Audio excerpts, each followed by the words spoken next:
فقردو عيكونن كاب سماي سمايا سوردكا نعيك تجفن نعي مسكن فقرخا كديلوكا نموتي كتموت صوري كنت تروح فقرك كديلوكا تعرفي كتلوتو نموتي كتموت صوري كنت تروح فقرك كديلوكا تعرفي كتلوتو فقريخا فقري كابز بينو خان العلي فقريخا مسخا يلا سمسن آخا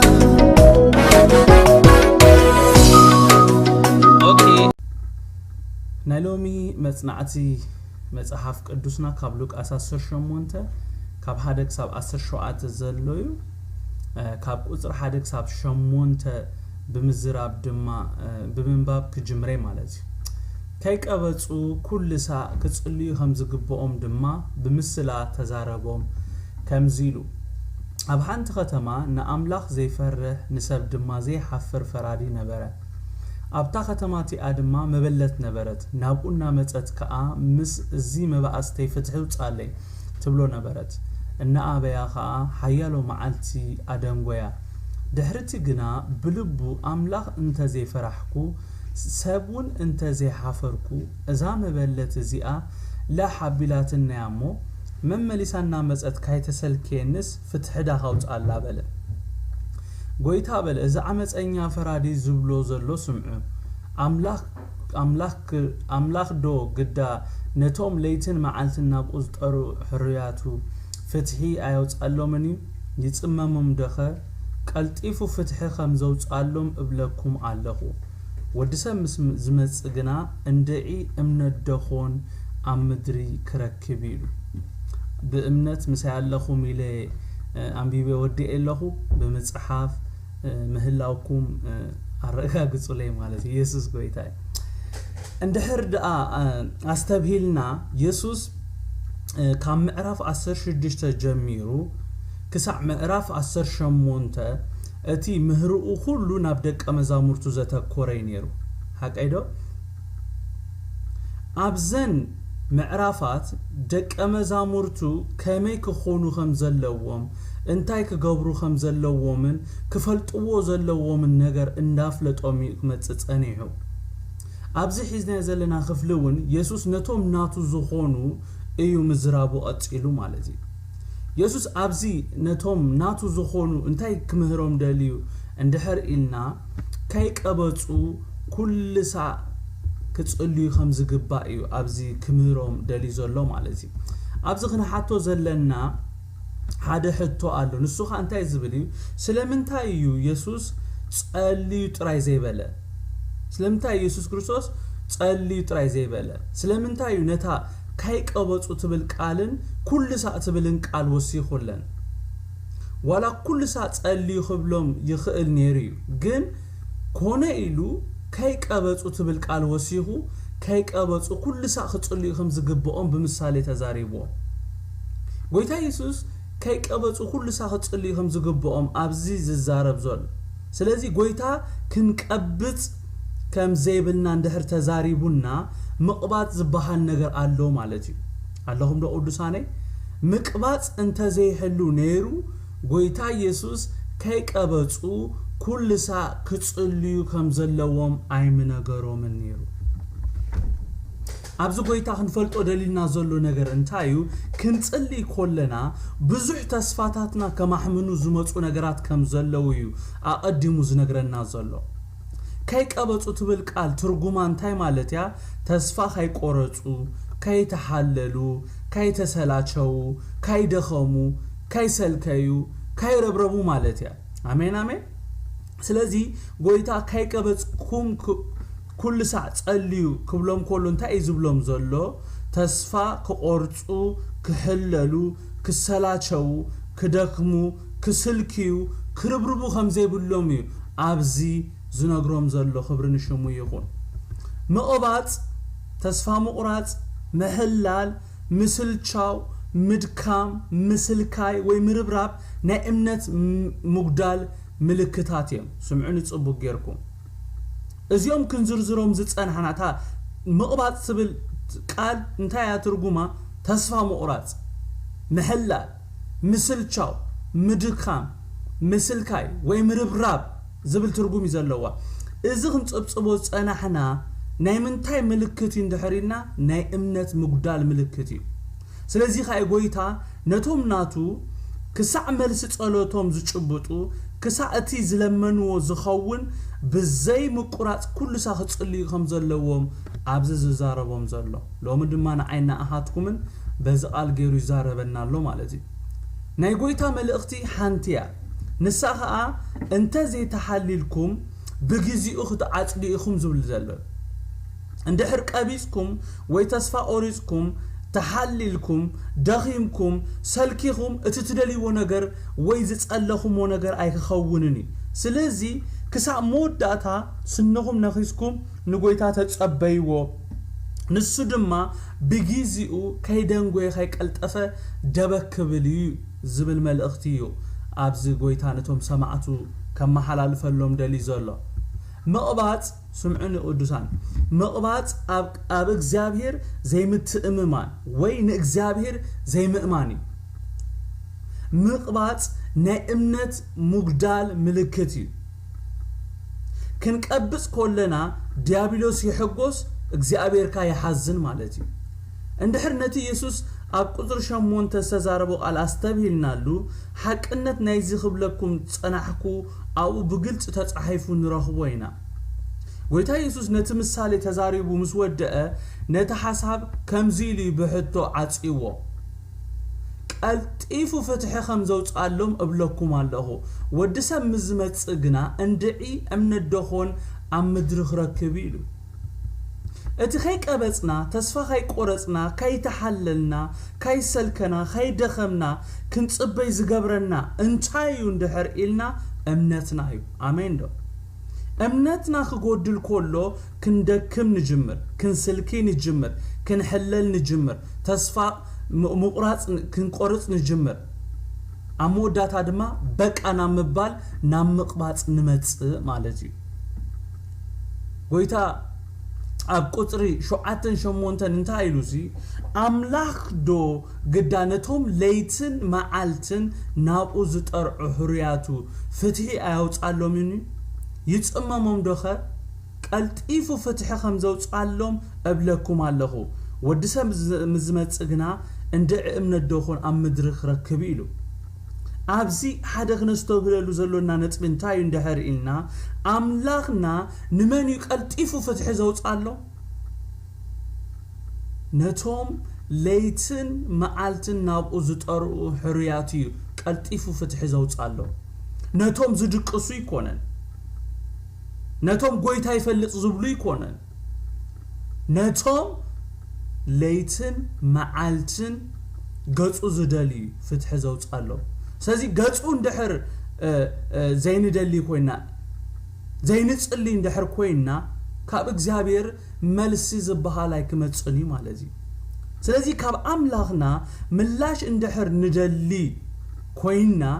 انتا خنقبرالونا مالتي نابت تصلو زسمع املاخنا نابت قلطيفو فتح زوج املاخنا كنصلي علونا مالتي خبرنا قويتا يكون امين دو مستر عودنا إذا ما بلس سبيت انتايو اندحر إلنا زي محلالا زي مدكاما زي مسلكايا تسفى زي مقراطا فتسيما زي مقباطاي آمين دو نزا ما بلت زي نأملاخ زي فره نسب دما زي حافرن فرادي بزوح جيزي لا حابيلوا إذا ما بلت قنا حدا معالت فتحي خوت قاليلا أب امنتها سلازت أنقت أموداتا تعويتا اتزدليتو فتحي تسفى بزي مقراط بزي محلال بزي مقباص ادما رخيباتو مالت كابزو خفلن مهاروم بقار بامنت كاي قبصنا تسفى هاي قرصنا كاي تحللنا كاي سلكنا كسعت ندليو زخون እግዚአብሔር ክንጽበየኹም ዘለና ኢና ካብዚ خفل زين مهار نتن ندليو ነገር كاي نركب ወይ ነገራትና ዘደናጉዩ كاين ጭብጦም ዝገብሩና ነገር እምባአር እንታይ እንድሕር ኢልና ዘይምእማንና ወይ ቀልጢፍና ተስፋ ስለንቐብጽ እዩ ምቕባጽ ማለት በቃ ኢልካ በርባዕተ ነጥብ ምዕጻው ማለት እዩ ሰሚዕኹም ንለኹ ምቕባጽ ማለት በቃ ኦሮማይ ኢልካ ኣብ ጉዳይካ በቃ ነቲ ጉዳይካ በርባዕተ ነጥብ ምዕጻው ማለት እዩ እንድሕር ሓደ ሰብ ቀቢጹ ከም እግዚአብሔር ከምዚ ሓደ ሰብ እንድሕር ቀቢጹ ሲ ከም ኣብ እግዚአብሔር ማዕጾኻ ምዕጻው ማለት እዩ ምቕባጽ ንእግዚአብሔር ኣብቲ ጉዳይና ከይግለጽ ከይሰርሕ ስፍራ ዘይምሕዳግ ማለት እዩ መሊሰ ክብሎ ደስ ብለኒ ምቕባጽ ንእግዚአብሔር ኣብቲ ጉዳይና ከይግለጽ ከይሰርሕ ስፍራ ዘይምሕዳግ ማለት እዩ ሓደ ሰብ ዝቐብጽ መዓሲ እንድሕር ኢልና ተስፋታቱ ክድንጉ ይኮሎ እምነቱ ክጎድል ክጅምር ኮሎን ወይ ምጥርጣር ኣብ ህይወቱ ክመጽእ ኮሎ ሰሚዕኹም ንለኹም ቅዱሳን ሓደ ሰብ መዓሲዩ ዝቐብጽ ወይ ድማ ተስፋ ዝቆርጽ እንድሕር ኢልና ተስፋታቱ ክድንጉ ይኮሎ እምነቱ ክጎድል ክጅምር ኮሎ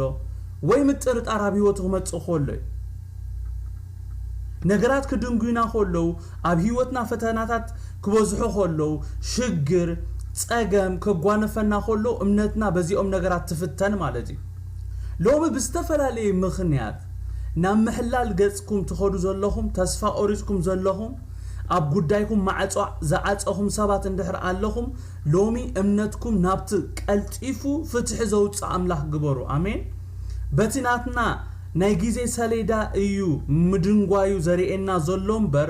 ንሱ ኣይደንጎየን ኣብ ሰዓት እዩ ዘሎ ኣሜን ኣብትናትና ታይም ቴብል ኣብትናትና ናይ ሰዓት ፍሬም ምናልባት ዝደንጎየ ክመስል ይኽእል እዩ ግን ጎይታ ኣይደንጎየን ኣብ ሰዓት እዩ ዘሎ ክብሪ ንጎይታ ይኹን ሎሚ ጎይታ ንነፍስ ወከፍና እንታይ ዝብለና ዘሎ ኣይትቕበጹ ኩሉ ሰዕ ጸልዩ ኣነ ድማ መልሲ ጸሎትኩም ሒዘ ደበክ ብለይ ዝብለና ዘሎ እዛ መበለት ፍትሕ ክትረክብ ዝኽኣለት እምነታ ስለ ዘይደርበየት እዩ ኣሜን ኣሜን ዋላ እኳ ትገጢምዋ ዝነበረ ኩነታት ተስፋ ዘቑርጽ እንተነበረ ከይተሓለለት መመሊሳ ፍትሒ ከውጻላ ብምሕታታ ኣብ ሞዳታ እቲ ጽንዓት ናታ ስዒሩ ከይፈትሐ ድማ ፍትሒ ውጽላ ጎይታ ኩልሳ ኢሉ ከይቀበጹ ሓደ ኩልሳ ክልተ ለይትን መዓልትን ሰለስተ ክጽልዩ ከም ዝግባእ ኣርባዕተ ኣሜን እዚ ክንርስዖ የብልና ለይትን መዓልትን ማለት እንታይ ማለት እዩ ንጎን ምሸትን ንጎይታ ይተዕርፎን ማለት እዩ እቲ ነገር ክሳዕ ዝኸውን ክሳዕ ትጭብጦ ድቃስ ትኸልኦ ማለት እዩ እዛ ሰበይቲ ፍትሒ ብምንታይ ረኺባ ድቃስ ስለ ዝኸልአቶ እረፍቲ ስለ ዝኸልአቶ ኮይ ቅሳነት ስለ ዝኸልአቶ ኮይ ክብሪ ንጎይታ ይኹን ጉዳይ ናይዛ ሰበይቲ ኣብ ኢድቲ ንኣምላኽ ዘይፈርሕ ንሰብ ድማ ዘይሓፍር ፈራዲ ነይሩ ናተይናታትኩም ጉዳይ ግና ኣብ ኢድ እቲ ቅኑዕ ፈራዲ ዝኾነ ጎይታ እዩ ዘሎ ኣሜን ዶ ናተይናታትኩምን ጉዳይ ኣብ ኢድ ኣማጺ ይኮንን ዘሎ ኣብ ኢድ ጎይታ ከምቲ ጎይታ ዝበሎ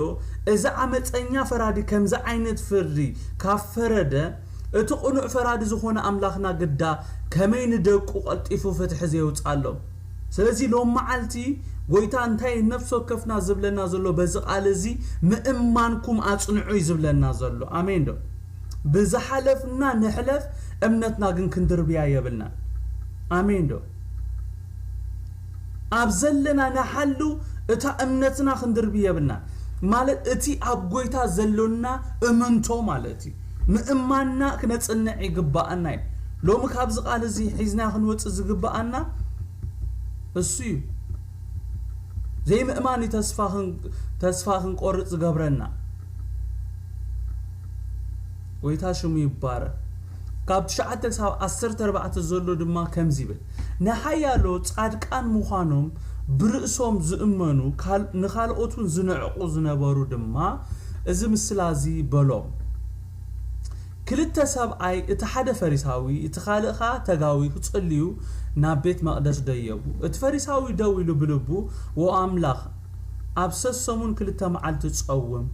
ካብ ኩሉ ገንዘበይካ እሽረው ጻለኹ ከምቶም ካልኦት ሰባት ከተርቲ ዓመቕሲ ዘመውቲ ወይ ከምዚ ተጋው እዚ ስለዘይኮንኩ መስግነካ ኣለኹ ኢሉ ጸለየት ተጋው ግና ኣብርሑ ደው ኢሉ ኣምላኸይ ንኣኻ ንዓይ መሃረኒ ናበለ ኣፍ ልቡ ይወቅዕ ነበረ እምበኣር ዓይኑ ናብ ሰማይ ቋህ ከብልኩ ኣይደፈረን ርእሱ ልዕል ዘብል ኩሉ ይዋረድ ርእሱ ዘትሕት ግና ልዕል ይብል እሞ እዚ እቲ ጻድቅ ናብ ቤቱ ሓለፋት ጻድቅ ናብ ቤቱ ከም ዝወረደ እብለኩም ኣለኹ ኢሉ ዘገርም ነገር ስታንዳርድ ናይዚ ፈሪሳዊ ብመኒ ነይሩ እንድሕሪልኩምኒ ንርእሱሲ ምዚ ተጋዊ ብምውድዳር እዩ ማለት እንታይ እንዳበብኮሲ ሓደ ቃል ናብ ልበይ መጽ ማለት እዩ ከምቲ እግዚአብሔር ናይ ጎይታ ስታንዳርድ ኣይኮነን ዘለዎ ምስቲ ኣብ ጥቕዑ ዘለው ሰብ እዩ ንርእሱ ዘወዳድራ ነይሩ ተረዲኹምኒ ኣነ ከምዞም ሰረቕቲሉሲ ምስቶም ናይ ሰብ ከምቲ እግዚአብሔር ዝደልዮ ዘይኮነስ ከምቲ እግዚአብሔር ዝጠልቦ ዘይኮነሲ ከምቲ ንሱ በቃ ንርእሱስ ካብዚኦም ይሓይሽ ኢሉ ብዘቕረቦ እዩ ንርእሱ ኣጽዲቕዋ ጸኒሑ እግዚአብሔር ሽሙ ይባረክ ጎይታ ድማ ፉርሻ ኢልዎ ማለት እግዚአብሔር ሽሙ ይባረክ ኣብ ሮሜ 3 ካብ 24 ከይድና ክንንብብ ኮለና ከምዚ ዝብል ቃል ኣሎ ሕግስ ኃጢአቱ ዘፍልጥ እሞ ስለዚ ስጋ ዝለበሰ ሁሉ ኣብ ቅድሚ ብግብሪ ሕግ ዝጸድቕ የልቦን ሕጂ ግናቲ ብሕግን ነቢያትን ተመስከረሉ ጽድቂ አምላኽ ብዘይ ሕግ ተገልጸ ማለት ጽድቂ አምላኽ ብምእማን በኢየሱስ ክርስቶስ ንዝኣምን ኩላቶሚ በዚ ሌላን ጉሌላን የልቦንሞ ኩሎም ኃጢኦም ክብር አምላኹን ሲኢኖም በቲ በኢየሱስ ክርስቶስ ዝርከብ በጃ መሕላፍ በሆሙ ብጸጋ ይጸድቁ ይብለና እዞም ጻድቃናት ሞኻኖም ብርእሶም ዝእመኑ ንኻልኦቱን ዝንዕቁ በየናይ መለክዕኦም ንርእሶም ለክዕኦም ንርእሶም አጽዲኦም ንኻልኦት ድማ ይኹኑንለው አይፈልጥን በትናይ እግዚአብሔር ስታንዳርድ እንድሕሪናዮ ግን እዚ ሰብ እዚ ወዲቁ ማለት እዩ ምክንያቱም ተሪእኹሞ ናቱ መለክዒ አይኖቴም ነይሮም እቶም ከተርቲ እቶም ዓመጽቲ እቶም ተጋውያን ምስኦም ስታንዳርዱ ዘወዳድር ነይሩ ናብ እግዚአብሔር ክትቀርብ ኮለኻ ብናይ እግዚአብሔር ስታንዳርድ ወይ ድማ ብናይ እግዚአብሔር ሚዛን ኢኻ እትምዘን እግዚአብሔር እዩ ኣብቲ ሚዛን ኮፍ አቢሉ ቀሊልካ ዲኻ ፎኺስካ ዲኻ ትምለስ ከቢርካ ሽዑይኻ ትረአይ እዚ ሰብ እዚ እቲ ዓቢ ውድቀት ኣብ ህይወቱ ዝመጸ ስለምንታይ እንድሕር ኢልና ንሱ ብና ባዕሉ መለክዒ ርእሱ ለክዑስ ንርእሱ ስለዘጽደቃይ ኣብ ቀድሚ እግዚአብሔር እዚ ሰብ እዚ ክረአይ ኮሎ ምስቲ ኩሎም ኃጢኦም ክብሪ አምላኹን ሲኢኖም ዝብል ኣብዚ ዝተጠቕለለ ሰብ እዩ ክብሪ ንጎይታ ይኹን እቲ ከነንብቦ ዝጸናሕና ቃል ከም ዝነግረና ስጋ ዝለበሰ ሁሉ ኣብ ቀድሚ እግዚአብሔር ብሕግ ዝጸድቕ የልቦ እቶም ጻድቃናት ምዃኖም ብርእሶም ዝእመኑ ፈሪሳውያን በዓር ከምዚ ኣብቲ ኢየሱስ ዝተዛረቦ ምሳሌ ንርእሶም ጻድቃናት ገይሮም ቆጽርዋ ዝገበሮም እቲ ኣብሰሰሙን ክልተ መዓልቲ ስለዝጾሙ ካብ ኩሉ ገንዘቦምካ እሽር ስለዘውጹ በሐጺሩ በቲ ዝገብርዎ ግብርታት እዮም ጻድቃናት ንረብሶም ሲ ጻድቃናት ገይሮም ቆጽሮማ ማለት እዩ እጂ ከምቲ ንሳቶም ዝገብርዎ ዘይገብር ዘበለ ኣብ ቅድሚኦም እንታይ ማለት እዩ እቲ ሰብቲ ኃጢአተኛይ ማለት እዩ እቲ ሰብቲ በአምላኽ ዝተጸልአ ሰብ ማለት እዩ እዚ በቃል አምላኽ ክረአ ኮሎ ውድቕ እዩ ምክንያቱም ቃል አምላኽ ንኹላሕና ኩሎም ኃጢኦም ክብሪ አምላኹን ሲኢኖም ብምባል ንኹላሕና ኣብ ትሕቲ ሓደ ጽላል ኣቐሚጡና ስለዘሎ ማለት እዩ ፈሪሳውያን ግን ንርእሶም ካብዚ ጽላል ብምውጻእ ንርእሶም ብናይ ገዛእ ርእሶም መለክዒ ንርእሶም ጻድቃን ገይሮም ብምውጻር ንኻልኦት ድማ ክንዕቁ ኮለው ክኹንኑ ኮለው ንርኢ ማለት እዩ ቃል አምላኽ ኣብ ሮሜ 3 ካብ 24 ከም ዘንበብናዮ ጽድቂ አምላኽ ብምእማን በኢየሱስ ክርስቶስ ንዝኣምኑ ኩላቶም እምበር ነቶም ብግብሪ ክጸድቁ ዝፍትኑ ከም ዘይኮነ ይነግረና ሓቀይዶ ቃል አምላኽ ጽድቂ አምላኽ ብግብሪ ዘይኮነስ በቲ በኢየሱስ ክርስቶስ ዝርከብ በጃ መሕላፍ ብኾሙ ብጸጋ ከም ዝኾነ ይዝነግረና ኢየሱስ ከአነዚ ነገር ከረድኦም ስለዝደለዩ ነዚ ምሳሌ እዚ ነቶም ንርእሶም ብናይ ገዛእርሶም መለክዒ ዘጽደቁ ሰባት ክዛረቦም ፈትዩ ክልቲኦም ናብ ሓደ ኣምላኽ ክጽልዩ ናይ ልቦም ከፍሱስዮም ናብቲ ቤተ መቕደስ መጽዮም ሓቀይዶ ክልቲኦም ድማ ናብ ሓደ ኣምላኽ ጸሎቶም ኣፍሲሶም እቲ ፈሪሳዊ ኣብ ቅድመ ኣምላኹ ደው ኢሉ ክጽልይ ከሎ እንታይ ኢሉ ጸልዩ ኦ ኣምላኽ ኣብ ሰሙን ክልተ መዓልቲ ጸውም ካብ ኩሉ ገንዘበይ እውን ከኣ እሽረ ውፅእ ኣለኹ ከምቶም ካልኦት ሰባት ከተርቲ ዓመጽቲ ዘመውቲ ወይ ከምዚ ተጋውዝ ስለዘይኮንኩ ኣመስግነካ ኣለኹ እዚ ሰብ ነቲ ዝገበሮ ነገር ንእግዚአብሔር ብጃህራ ክነግሮ ከሎ ኢና ንርኢ ዘለና ነቲ ከምዚ ክገብር ዝረዶ ኣምላኹ ነዚ ክገብር ስለ ዝረዳእኻኒ የመስግነካ ኣለኹ እንተዝብል ሓደ ነገር እዩ እዚ ሰብ እዚ ግን ብትዕቢት ንርእሱ ላዕሊ ብምስቃል ነቲ ርእሱ ኣብ ቅድመ ኣምላኽ ኣትሒቱ ብትሕትና ንኣምላኹ ምሕረት ዝሓትት ሰብ ከናሽዎ ከሎ ንርኢ ማለት እቲ ተጋዊ ክጽልይ ከሎ ግን ንነፍሱ ኣትሒቱ ኣብ ርሑቕ ደው ኢሉ ኣብ ቅድመ ኣምላኹ ከም ዝናበለ ክጽልይ ከሎ ንሪኦ እቲ ተጋዊ ግና ኣብ ርሑቕ ደው ኢሉ ኣምላኸ ንኣይ ንሓጥእ መሃረኒ ናበለ ኣፍ ልቡ ይወቅዕ ነበረ እሞ ዓይኑ ናብ ሰማይ ቋሕ ከብል እኳ ኣይደፈረን ይብለና እዚ ሰብ እዚ ጸዲቁ ዝተመልሰሉ ምኽንያት ስለምንታይ እንድሕር ኢልና እዚ ሰብ እዚ ንማንነቱ ከይከሓደ ኣብ ቅድመ ኣምላኹ ሃይጣተኛ ምዃኑ ብምእማን ካብ ኣምላኹ ምሕረት ምልማኑ እዩ ካብቲ ዝገበሮ ነገር ከም ንርድኦ እዚ ሰብ እዚ ብግብሩ ከም ተጣዓሰ ንኣምላኹ ከም ዝበደለ ተረዲእዎ ዓይኑ እኳ ናብ ሰማይ ቋሕ ከብል ከይደፈረ ምሕረት ካብ ኣምላኹ ለሚኑ እዚ ስለ ዝገበረ ድማ ካብቲ ምሕረት ከም ዘይድልዮ ህይወቱ ኣብ ቅድሚ እግዚአብሔር ትክክል እያ ዘላ ኢሉ ዝኣምን ፈሪሳዊ ንሱ ጸዲቁ ዝተመልሰ ክብርን ጎይታ ይኹን ሓደ ኣብዚ ከይተዛረብ ኩሉ ከሓልፎ ዘይደሊ ነጥቢ እንታይ እዩ ክልቲኦም ብልቦም ናብ ኣምላኾም ጸልዮም ክልቲኦም ድማ እቲ መልሲ ጸሎቶም ኣብ ልቦም እዩ ዝመጾም ጎይታ ኢየሱስ ነዚ ምሳሌ ይዛረቦ ስለ ዘሎ እዩ እቲ ዝኾነ ነገር ዘሪኤና ዘሎ እምበር እቶም ዝጸለዩ ሰባት ኣነ ጸዲቐ ተመሊሰ ኣነ ካይጸደቅኩን ኣይብሉን እዮም ኣብ ውሽጦም ግን ዝስምዖም ነገር ኣሎ እንታይ ክብል ደሊ ጎይታ ኣብ ዝኸሪኤና ደሊ ዘሎ ነገር ሓደ ነገር እዩ ንሱ ኸኣ ኣብ ቅድሚ እግዚአብሔር ክንቀርብ ኮለና ከመይ ክንቀርብ ከም ዘሎና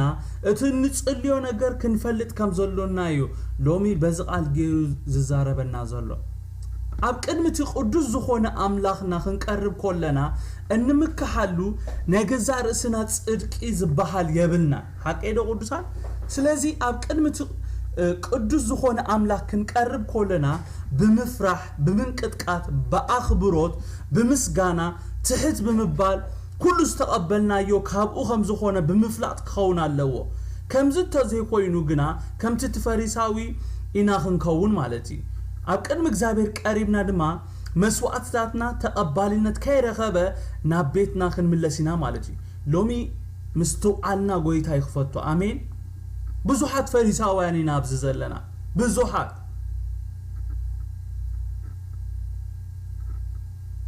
ክንዛረብ ኮለና ንፍለጥ ኢና ፈሪሳውያን ዝኾንና ሰባት እቲ ንዛረቦት ካብ ኣፍና ዝወፅእ መልእኽቲ ንኻልኦት ከምዚ ርእሶም ከድንኑ ዝገብር ዓይነት መልእኽቲ ኢና ንመሓላለፍ ንርእስና ሰማይ ንሰቕላ ነቶም ከምኡ ዓይነት ልምምድ ዘይብሎም ከምቲ ንሕና ዘለና ልምምድ ዘይብሎም ሰባት ነናሽዎም ማለት እዩ እና እግዚአብሔር ምስትውዓልና ይኽፈቶ ኣብ ቅድሚቲ ኩሉ ዝርኢ ኣምላኺና ደው ንብል እዚ ፈሪሳዊ ሲ ኣብ ቅድሚቲ ልብን ኩላሊትን ዝምርምር ኣምላኽ ደው ኢሉ እምበኣር ነቲ ብጻዩ ኣብ ጥቕኡ ኮይኑ ከምኡ ኣብ ቅድሚ ኣምላኹ ትሕት ኢሉ ምሕረት ዝልምን ዝነበረ ከናሽዎ ከሎ ንሪኦ ማለት ኣብ ኣኸሎ ዝጸሎቱ ከም ዘይስማዕ ገይርዎ ንርእሱ ምስ ሰባት ስለ ዘወዳደረ ንርእሱ ኣነ ሓይሽ ስለ ዝበለ ኣብ ቁጥር 14 እንታይ ኢሉ ጎይታ ርእሱ ልዕል ዘብል ኩሉ ይዋረድ رئسو زتحت جنا لعلي بلي مو ازي حلفا اتي صادق نابيتو صديقك نابيتو خمز ورد بلكم الله خبلنا እግዚአብሔር ይርዳአና አብ ቅድምቲ ልዑል ዝኾነ አምላክ ክንቀርብ ኮለና አብ ቅድምቲ እልፍ አላፍ መላእክት ፍግም እናበሉ ዝሰግዱሉ ፍጥረት ኩሉ ዝግዝኡ እግዚአብሔር ክንቀርብ ኮለና ትሕት ክንብል ንማንነትና አብ ቅድሚኡ ክንድርቢ ጎይታ ይደግፈና አሜን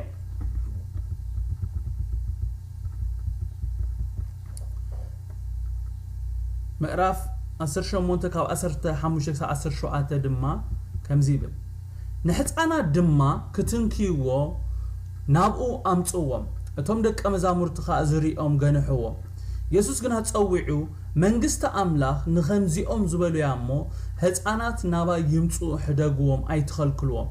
ንመንግስት አምላክ ከም ህፃን ኮይኑ ዘይተቀበላ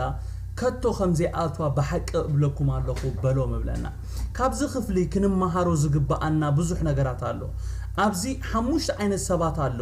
እቶም ቀዳሞት ስድራቤት ናይቶም ህፃናት እዮም ካልአይ ድማ እቶም ህፃናት እዮም እቶም ሳልሳይ ድማ ደቀ መዛሙርት እዮም እቶም ራብዓይ እቶም ኣብ ዙርያ ኢየሱስ ዘለው ሰባት እዮም እቲ ሓሙሻይን ቀንድ ድማ ኢየሱስ እዩ ኣብዚያ ምሳሌ ኢየሱስ ክርስቶስ ኣብዚያ ካብ 15 17 ዝዛረባ ክፍሊ ሓሙሽተ ዓይነት ሰባት እዮም ዘለው እቶም ወለዲ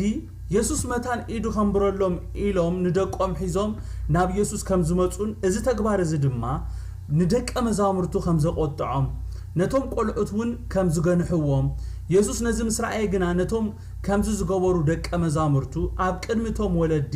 ኣብ ቅድሚቶም እኩባት ህዝብን እቶም ህፃናትን ተመሊሱ ገንሖም ኮሎይና ኣብ ዝንርኢ ዘሎና እቶም ደቆም ሒዞም ናብ ኢየሱስ ዝመጹ ወለዲ ንኢየሱስ እንተዘይ ይቅበልዎ ነይሮም ንአገልግሎቱ እንተዘይ አምኑሉ ነይሮም ንደቆም ሒዞም ናብ ኢየሱስ አይመጹን ነይሮም ሐቀይዶ እቲ ንደቆም ሒዞም ናብ ኢየሱስ ምምጾኦም ዘሪኤና እቲ ኣብ ኢየሱስ ዘለዎም እምነት እዩ ደቀ መዛሙርቱ ግና ነዚ ነገር እዚ ስለ ዘይራእይዎ ነቶም ቆልዑት ናብ ኢየሱስ ከይመጹ ክልክልዎ ኾለው ንሪ ጎይታ ከኣሱ ኢሉ ከሓልፎም ስለ ዘይደለየ ኣብ ኣኾሎ ንኦም ነቲ ህዝብ ድማ በሓፈሻ ኣብ ትምህርቲ ክምህሮም ኮሎ ንሪ ምናልባት ደቀ መዛሙርቱ ነቶም ቆልዑት ዝገንሕሉ ምኽንያት ክሕልዎም ይኽእል እዩ ቫሊድ ዝኾነ ዝኸልከሉሉ ምኽንያት ክህሉ ይኽእል እዩ ኢየሱስ ይምህረሉ ኣብ ዝነበረሉ ሰዓት እዚ ይኸውን ስለ ዘሎ ምናልባት ንኢየሱስ መታን ከይርብሽዎ ኢሎም ክኸውን ይኽእል እዩ እቲ ምኽንያት ግን ብዘይገድስ ጎይታ ኣብ ቅድሚት እኩብ ህዝቢ ክገንሖም ኮሎ ንሪ ኢየሱስ ኣብ ቅድሚት ዝተኣከበ ክገንሖም ኮሎ ዝሰምዖም ነገር ንምግማቱ አይጸግምን ዝስምዖም ንዖም ክገንሖም ኮሎ ዝስምዖም ነገር ንምግማቱ አይጸግምን ይኹን ዳአምበር ከምቲ ኣብ ምሳሌ 27:5 ዝብሎ ካብ ሕቡእ ፍቅሪ ግሉጽ ተግሳጽ ስለ ዝበልጽ ጎይታ ኣብዚ ብግልጽ ነቶም ናቱ ዝኾኑ ክግስጾም ኮሎ ንሪ ኣብዚ ጎይታ ክሳዕ ክንደይ ኣብ ልዕሊ ቆልዑ ተገዳስነት ከም ዘለዎ ይዘርኤና ኢየሱስ ኩሉ ሰዓት ነቶም ሰባት ዝገፍዕዎም ነቶም ሰባት ዘገልልዎም ወይ ብሰባት ዝተነጸሉ ሰባት ከም ቆልዑት ኣንስቲ መበለታት ከምኡ ነቶም ሰብ ዘይቀርቦም ሓጣን ፍሉይ ፍቅሪ ዘርኦም ሓቀደ ቅዱሳን ንሕና እኮ ይገርመኩም መንፈስ ቅዱስ ይዛረበና ዘሎ ንሕና እኮ ነቶም ፍቅሪ ዘድልዮም ነቶም ሓልዮት ዘድልዮም ነቶም መንክብኻብ ዘድልዮም ከም ዘይነህቦም ትፈልጡ ዲኹም ነቶም ብፍቅሪ ሰባት ዝተኸበብና ሰባት ነቶም ብዙሓት ዝሓልዩና ነቶም ምሕብሓብ ዝበዝሓና ኢና ክንሕብሕብ ንፈቱ ናይ ጎይታ ካራክተር ግን አስተቢልኩም እንድሕር ኮይንኩም ጎይታ ምስቶም ጥቁዓት ይኹሉ ግዜ ጎይታ ኣብዚዮም ሰባት ነዞም ሰባት ፍሉይ ፍቅሪ ዘርኦም ምክንያቱም ንሳቶም እዮም ካብ ማንም ንላዕሊ እዚ ፍቅሪ ዘድልዮም ኣብዚ ወነዚ ኢና ንርኢ ዘለና ኣብቲ ኢየሱስ ዝነበረሉ ዘመን ቆልዑትን ኣንስትን ኣብቲ ሕብረተሰብ ብዙሕ ቦታ ኣይነበሮምን ሓቀይዶ ትዝክሩ እንድሕር ኮይንኩም ኢየሱስ ነቶም ምስኡ ንሰለስተ መዓልቲ ዝሰዓብዎ ልዕሊ 5000 ሰባት ክምግቦም ኮሎ እተን ኣንስትን እቶም ቆልዑትን ኣብቲ ሰዓት ኣይተቆጽሩን ኢየሱስ ከዓ እዚ ነገር እዚ ናብ ደቁ ክሓልፍ ስለዘይደለየ እዩ نزي نجار زي دو كبل إلو نتوم ناتو دقول دق أمزامرتو مالتي نتا أبزور إزولو سبات عبي تمرتي بقوم غيرو مهيروام مالتي اتختنكيوم زبل قال كبارخوم قبل عليهم ناي برخت قال كزارب مالتي آمين قدوسان أنا نسخاتكمن فقر نزل اليوم أتبقنا فقر غنبوم يقبقنا بهم يناخن مارخوم نخل كاب يسوس زتمحرنا نسنسي يسوس كريستوس إذا انتي خويني ممهركم مسحات عن زبلة مسحات عن زساتي مستقوتي زوعد مستقوتي زعرق ويتا يسوس كريستوس حدق قال تزاريبو نزيهم كوم زبلو نحاكم سي حمومات مبر طعيات عيد اليوم من يلو بربعة نتبعات يوا أنا نسخاتكم من دما نحمومات كنحكم حكايم كنكونين أبز مدرزة لنا عمينو كمت نحنا تحكمنا زحاونا كمت نحنا قسلنا زتفوسة كمت نحنا مدحان زرخبنا اليوم فقر زاد اليوم مكنخان زاد اليوم حاليوت زاد اليوم نابقوم كنا تكور لومي قويتا يزاربنا اللو عمين إذا خفلي بزعبا قول أطراي ززارب كفلي أيكونا اتقندي قويتا أبز خميرنا دلي زولو نگر حد نگري صبوك غيركم سمعني قويتا بزعبا قول أخ زارب دلي كونا أبز زاربنا زولو اتقند قويتا أبز خميرنا دلي زولو نگر حد نگري نسوخ أنتايو كم نايك ولا عينت امنت كلو ناهم زولوي آمين يسوس كل جيزي بزرخو أجات أميتات نتزرخو أجات أميتات بمتقام أجد داسي تمرتات ندك أمزامورتون نتوم أبزور إزولو سباتي مهرومي أبز أوانون كم لمادو نزا أجات أمزي كتقاملو خلوين أنري قويتا يسوس كريستوس ندك أمزامورتون تايلوهم أتسبيقكم سمعني يسوس جنات أوعي لنا منجست أملاق نخمزي أم زبلو يامو حجي نخمزي أم يا زبل أمو خبل كولوسي انتهي زقبر زولو يملاخت يزولو نخمزي أم حتى نخمزو أم زبلو يامو هزانات نهاي يمتصو حدقوا يتخلقونهم نمنجست أملاك كم هزاني زبلا زولو نمنجست أملاك كم هزان كوينو زي تقبلا كتوهم زي أتوا بحق قبلكم الله قبلهم كولونري مالت أبز قويتا قلت إذا ملأختي ندك أمزامر تخونه نتوم أبزور إزلو سبا زم حلال فلوم زلو قويتا انتايلو منجست أملاك نخمزي أم زبلو يامو هزانات نهاي يمتصو حدقوا يتخلقوا له إتا قدامي ملأختي نحصانات ناباي كايمصو ايتخلكلو زبلكهم كله اتخالعين اقداس ملأختي دما منجست املاح نمئتاو نمنجست املاح كم حصان كنقبلاهم زولوناي منجست املاح نخمزي ام زبوليا كبل كله انتي مالتي حصانات لواحات نصوحات غلوصات امنتي تقبلتي تحوتاتيم سازي قويتا نخمزي أم زبالو كبلنا خلو كم أم لوحات جرهتات نصوحات قلوصات آمنتي تقبلتي تحوتات نزخونو سبات مالتي يسوس كريستوس قويتا قول عاسي منجست أملاح نموراس منم كقبرو زخل نجار يلن حق ايدو قول عاسي هذا قول عاسي منجست أملاح كتورس زخت قبرا لك هتبلو تخليها نقول ع قويتا دين هذا أقداس نجار كم محل الفنادلي قال عاسي منجست أملاخ نموراس منهم كجبرو زخ النجارين أبزجن كم تقبلت منجست أملاخ قليش هو ماله أنا نسخاتكمون نبزا منجست نمتاو زحخورنا يو جوبو ويزوردنا يسنشروتات يلن أنا نسخاتكمون عبالات نيزا منجست أملاخ زخورنا نتود أسرح مسكنا يسوع كريستوس بمؤمنين بمقبالن تراينا ورستخوينا زلنا كم قلعة نتي زيرعنا يو بتسفاس لزا أمنا عبالات نيزا منجست أملاخ كوينا لنا آمين دو رئنا يا دينا تا منجست أملاخ رئنا يا دينا تا تدالياتنا زلا جنت رئنا يا دينا أي رأنا الله يلومنا خم قلعة آميننا قلعة زنجر كايو يزا أمن بتوم هتعنات نابقويتا خموت أخولو نت أخوينمي كم تازلوا زي كونوا وخيكونوا يوم ناب يسوس متيم أبزو قويتا نتوم سمعتو نزم الأختي كم محلال فلوم دلي زلو منجست أملاخ نمئتاو كم حتعنات صوري لبي تحوتات ተቀበልቲ አመንቲ ግሉጻት ክንከውን ከም ዘሎና እዩ ጎይታ ኣብዛ አርጊጹ ክነግረና ደሊ ዘሎ ኣብዚ ጎይታ ክልተ አገደስቲ ነገራት እዩ ነቶም ደቀ መዛሙርቱ ዝነግሮም ዘሎ እቲ ቀዳማይ ህፃናት ናባይ ክመጹ ፍቀዱሎም ዝብል እቲ ካልኣይ ድማ ህፃናት ናባይ ንኸይመጹ እንቅፋት ኣይትኹኑ ኣይተዓንቅፍዎም ይዝብሎም ዘሎ ነቲ ጎይታ ኣብ ቁጥር 10 ዝተዛረቦን ድሕር ኣስተብሂልናሉ እቲ ጎይታ ኣብ ቁጥር 10 ዝተዛረቦን ኣብ ቁጥር 17 ዝተዛረቦ ሓሳብ ሓደ ዓይነት መልእኽቲ ዘለዎ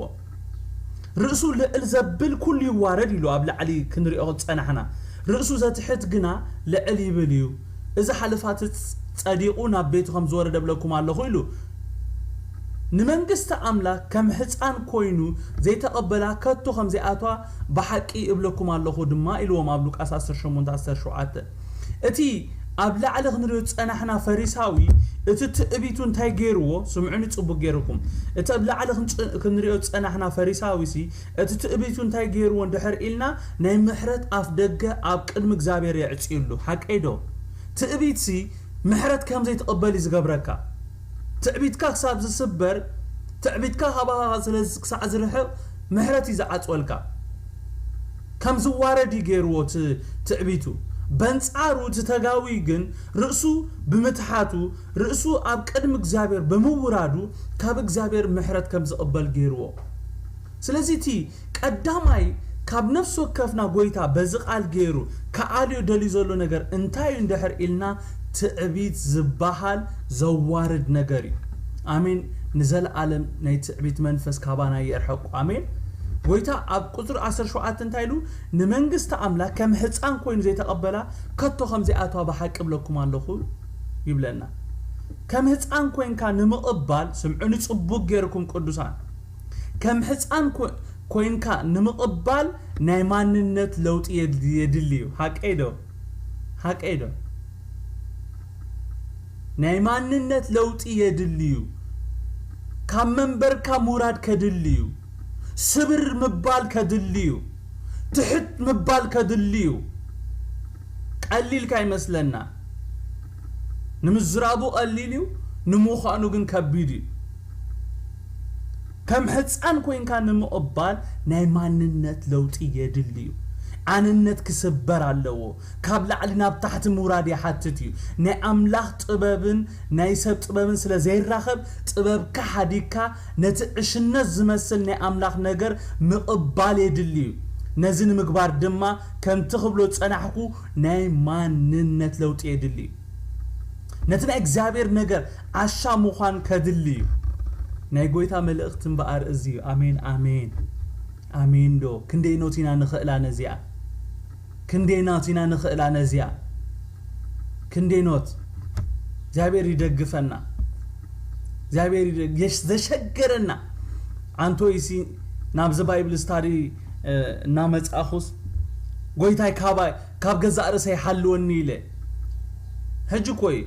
قدم نابزا مايك مومصايسي ماي غله خمصو تسيسي غويتاي كاب غزا رسي حلوني انا نبعلي صلعيا نبعليس انا يبعلي صلعيا يله እግዚአብሔር ይርዳአኒ ኢለዮ ማለቴ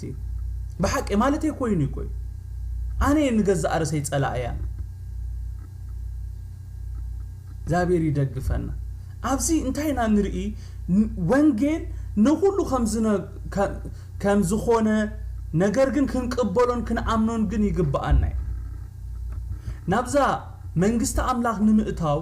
ክንገብሮ ዝግባአና ነገር እንታይ እንደህር ኢልና ንኢየሱስ ምቕባል አሜን ናብዛ መንግስት አምላኽ ንምእታው ሙሉ በሙሉ ኣብ ወንጌል ኢየሱስ ክንአምንን ክንቀበሎን ኣለና ማለት እዩ ኢየሱስ ክንቀበሎን በኢየሱስ ክንአምን ይግባአና ዛ መንግስቲ አምላኽ ክትእታው ኣለዋ አሜን ኢየሱስ ክርስቶስ ጎይታይ ስለዚ ጎይታ ኢየሱስ ክርስቶስ እንታይ ኢሉና ንመንግስት አምላኽ ከም ሕፃን ኮይኑ ዘይተቀበላ ከቶ ከም ዘይኣትዋ ሐዋርያ ጳውሎስ እንታይ ይሉ በቃ አምላኽ ሲ ጥበብቶም ጠቢባን ከሐፍርሲ እንታይ መሪጹ ይሉ እሽነት ናይ ዘዓለ በቃ እሽነት بسبكت إشنت بزمثل سبكت ሰባት ክድሕኑ ገይሩ አይገርመኩም ስለዚህ ቅዱሳን መንግስት አምላክ ንምእታው አንንስኻትኩምን እኮ ከም ቆልዓ ኮይና ኢና ተቀቢልናያ ንኢየሱስ ክርስቶስ ከም ናይ ግልኻ መድሓኒ ተቀበሎሞ ኣብ ልብ ዙፋን ካንግሶሞ ስምካም ናይ ህይወት መዝገብ ክትጽሓፍ እዩ ናይ ዘለዓለም ህይወት ክትረክብ ኢኻ ካብቲ ዝመጽእ ዘሎ ቁጥዐ ክድሕን ኢኻ ጎይታ ኢየሱስ ክርስቶስ በመላእክቱ ተአጅቡ በኽብር በደመና ከመጽኸሎ ክነጥቀካዩ ዝብል እሽነት ዝመስል ስብከት ሰሚዕና ከም ቆልዓነ እዚ አሜን ኢልና ወሲድናዮ ተንበርከክ ክብሉና ኸለው ክንድጎቦ ንኸውን ተንበርከክ አቢልና እድካ ዘርግሕ ክብሉና ኸለው እድና ዘርግሕ አቢልና ነዚ ወንጌል ተቀቢልና እግዚአብሔር ይመስገን ጣቂሙና ክብርን ጎይታ ይኹን ጎይታ ኢየሱስ ክርስቶስ በነገር ኩሉ ይባርኩም ጸጉኡ ይብዛሐልኩም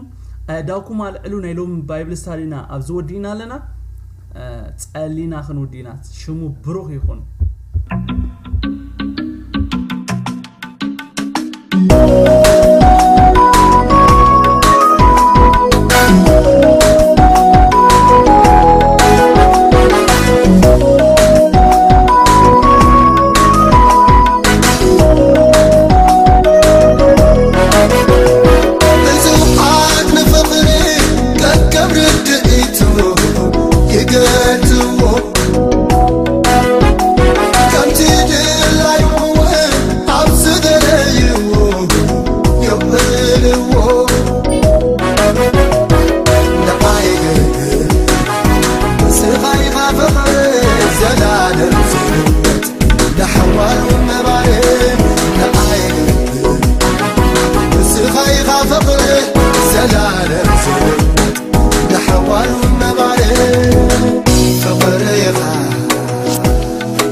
አይከልኔ ነትዝር ምስጋና አይከፍርቤ አምኔው ፍቅር ክብገልቱ አይከልኔ ነትዝር ምስጋና አይከፍርቤ ፍቅሬኻ ፍቅሬ ካብ ዝበሉኻ ንላዕለ ፍቅሬኻ ንስኻ